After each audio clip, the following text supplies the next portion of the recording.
തിരക്കിട്ട ജോലിക്കിടയിൽ ഉച്ചയ്ക്ക് ഒരു മയക്കം ഇഷ്ടമല്ലാത്തവർ കുറവായിരിക്കും.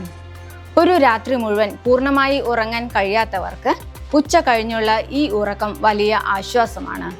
എന്നാൽ ഈ ശീലം ആരോഗ്യത്തിനും വിജയത്തിനും ഗുണകരമാണോ? ചാണക്യൻ ഇതിന് കൃത്യമായ മറുപടി നൽകുന്നുണ്ട്. അദ്ദേഹത്തിന്റെ വാക്കുകളും ആധുനിക വൈദ്യശാസ്ത്രത്തിന്റെ കണ്ടെത്തലുകളും താരതമ്യം ചെയ്യുമ്പോൾ ഉച്ചയുറക്കത്തെക്കുറിച്ച് നമുക്ക് വ്യക്തമായ ചിത്രം ലഭിക്കും.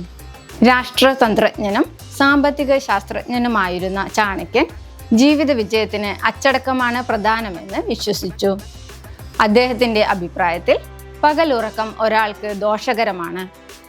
ഉച്ചയുറക്കം ശരീരത്തിന്റെ ശ്വസന നിരക്ക് വർദ്ധിപ്പിക്കുകയും പകൽ പ്രവർത്തനങ്ങൾക്കുള്ള ഊർജം പാഴാക്കുകയും ചെയ്യുന്നതിനാൽ ഇത് ഒരാളുടെ ആയുസ് കുറയ്ക്കാൻ കാരണമാകുമെന്ന് ചാണക്യൻ വിശ്വസിച്ചു. പ്രകൃതിയുടെ രൂപകൽപ്പന അനുസരിച്ച് പകൽ ജോലി ചെയ്യാനുള്ളതും രാത്രി വിശ്രമിക്കാനുമുള്ളതുമാണ്. ഈ താളം തെറ്റിക്കുന്നത് ശാരീരികവും മാനസികവുമായ ശക്തി കുറയ്ക്കുന്നു.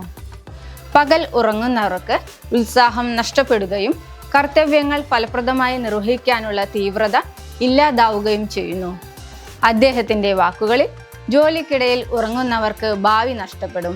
ആധുനിക ശാസ്ത്രം ചാണക്യന്റെ വീക്ഷണത്തെ പൂർണ്ണമായി തള്ളിക്കളയുന്നില്ല, എന്നാൽ കൂടുതൽ സന്തുലിതമായ ഒരു സമീപനം നൽകുന്നു. 20 മുതൽ 30 മിനിറ്റ് വരെ നീണ്ടു നിൽക്കുന്ന ഒരു ചെറിയ ഉറക്കം വളരെ ഗുണകരമാണ്.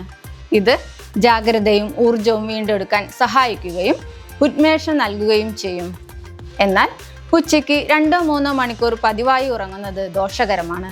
ഇത് ഹൃദയത്തിന്റെ സ്വാഭാവിക താളത്തെ തടസ്സപ്പെടുത്തുകയും ദീർഘാടിസ്ഥാനത്തിൽ ഹൃദ്രോഗ സാധ്യത വർദ്ധിപ്പിക്കുകയും ചെയ്യുമെന്ന് പഠനങ്ങൾ പറയുന്നു. ഉച്ചയ്ക്ക് ദീർഘനേരം ഉറങ്ങുന്നവർക്ക് പലപ്പോഴും ഉണർന്നെഴുന്നേറ്റ ശേഷം ഉറക്കച്ചടവ്, ക്ഷോഭം, മാനസിക മന്ദത എന്നിവ അനുഭവപ്പെടാറുണ്ട്. ഇത് ഉൽപാദനക്ഷമത കുറയ്ക്കുന്നു. ചാണക്യൻ ഉച്ചയുറക്കത്തെ പൂർണ്ണമായും നിരുത്സാഹപ്പെടുത്തിയപ്പോൾ ആധുനിക ശാസ്ത്രം ദൈർഘ്യത്തിന്റെ കാര്യത്തിൽ ഒരു വ്യത്യാസം കാണുന്നു. 15 മുതൽ 20 മിനിറ്റ് വരെ നീണ്ടു നിൽക്കുന്ന ഹ്രസ്വമായ വിശ്രമം ശരീരത്തെയും മനസ്സിനെയും പുനർജീവിപ്പിക്കാൻ സഹായിക്കും. എന്നാൽ അമിതമായി ഉറങ്ങുന്നത് രാത്രിയിലെ സ്വാഭാവിക വിശ്രമത്തെ തടസ്സപ്പെടുത്തുകയും ദീർഘകാല അടിസ്ഥാനത്തിൽ ആരോഗ്യത്തെയും വിജയത്തെയും ദോഷകരമായി ബാധിക്കുകയും ചെയ്യും. ആരോഗ്യവും വിജയവും കൈവരിക്കാൻ ഉറക്കത്തിലും ജോലിയിലും സന്തുലിതാവസ്ഥയും അച്ചടക്കവും നിലനിർത്തുക എന്നതാണ് ഏറ്റവും അനുയോജ്യമായ സമീപനം.